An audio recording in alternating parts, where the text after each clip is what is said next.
Hi, this is Alan with 4A's Racer Loft. Here to give an update this week. This past week has been a little tough. Not as much progress as I would like to have made, but we're still getting things done. I try to actually start inside the loft so the goats wouldn't hear me, and hopefully I was able to get through half of it before they will start calling for me, because this is typically the time that I feed them late in the evening. So we've done some work this past week. We actually put on the aviary on the outside, as you can see. We also put on the doors all the way down on the four front holding pins. That's the second one. Now I know you see part of the aviary here in an open spot. The open spot is going to be where the trap is going to be.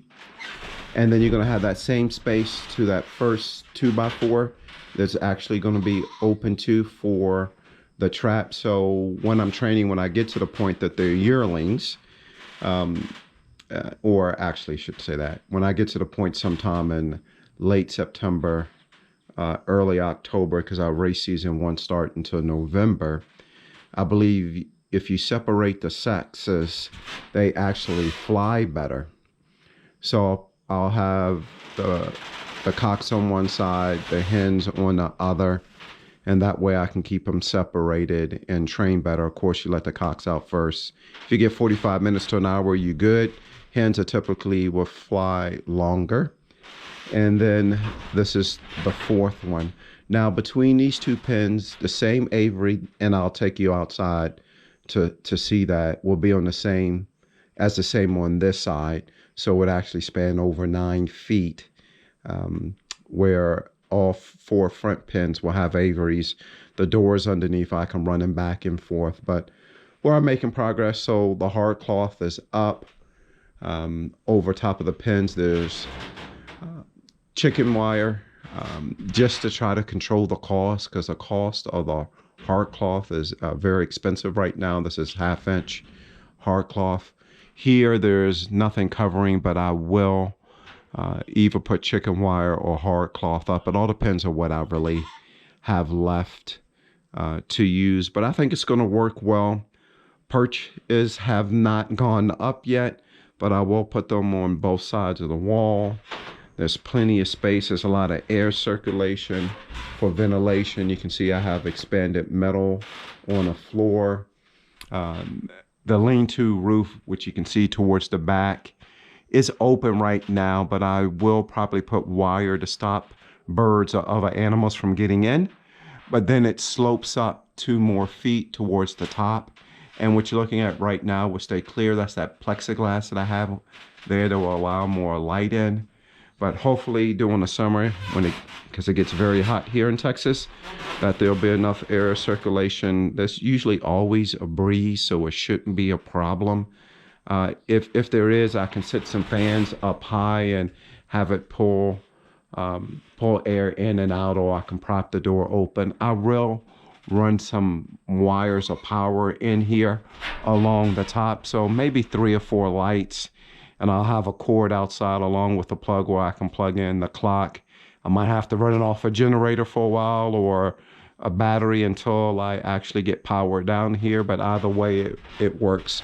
Now what I was saying earlier, for these pins actually open the doors,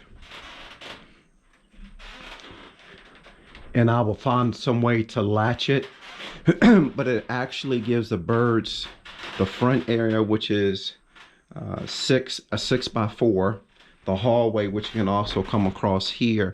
Now I will use these as individual breeding pens later in the season, and actually I have something to show you. I do have 2 pair of breeders that I'm trying to breed at least 1 round out, but I will put perches on both sides so they can actually either stay in this area or they can cross the hallway. What I haven't figured out yet is, and I probably should have put the door in the other way, so then have the door swing from here open compared to there, but they still can come around the door right here, and that's actually a pair. They can actually use this whole 12-foot span, and they can go back and forth, and I can trap them in between with the doors that will allow them to stay in different sections, but give them more space to make them more comfortable. Also, what I'm thinking about doing later in the season is put some boxes. Since it's 3 foot wide or close to 3 foot wide, maybe some 14-inch boxes, and it's 7 feet tall, so a foot, so maybe 6 boxes. So 2, 4, 6, 8, maybe 8 boxes in here, and see if the cocks or hens will take any and use that as motivation for them to come back home to.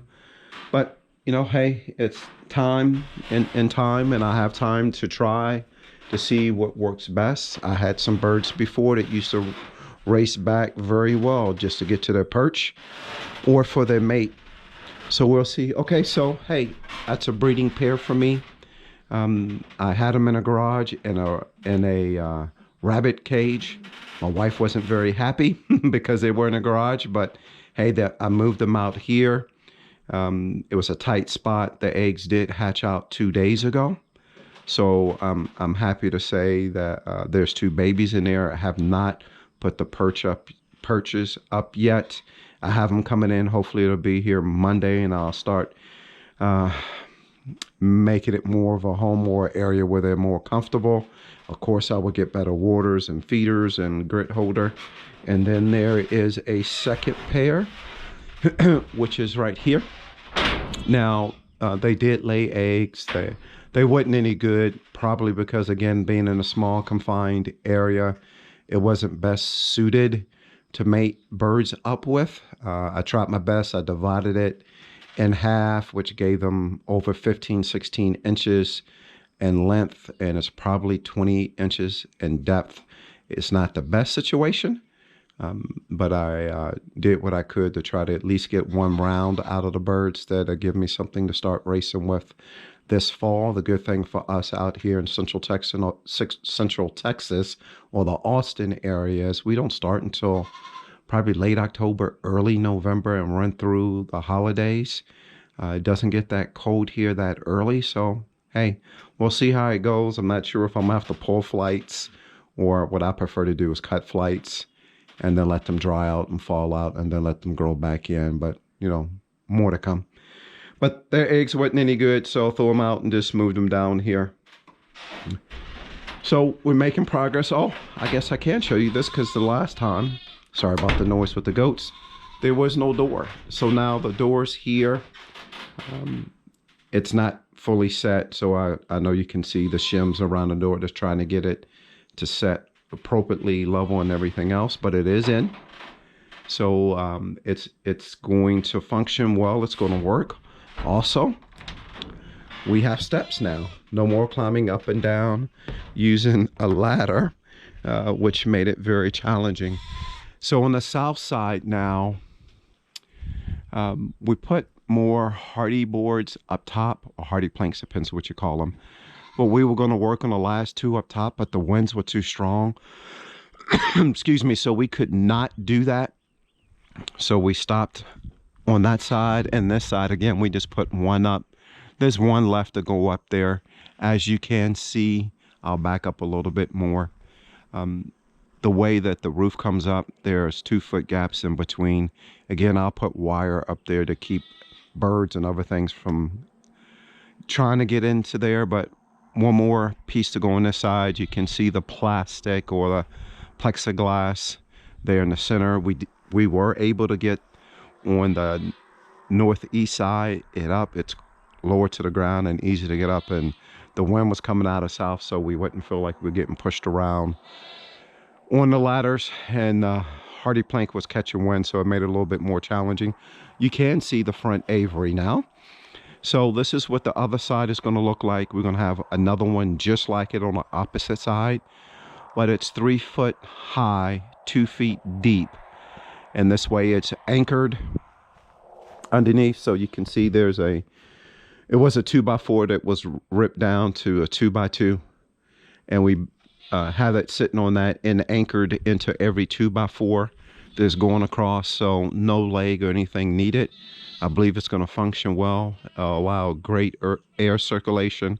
I am going to put something on the top, probably clear plexiglass or clear roofing or whatever you want to call it you see in greenhouses, but at an angle just to get the water to come away from the loft and come farther out. There is a gap where the top of the aviary is right now. I'm going to run another 2x2 there, put some caulking around the back, press it against it, and screw it in, but then also come back and caulk around the top so it does not allow water to get in at all.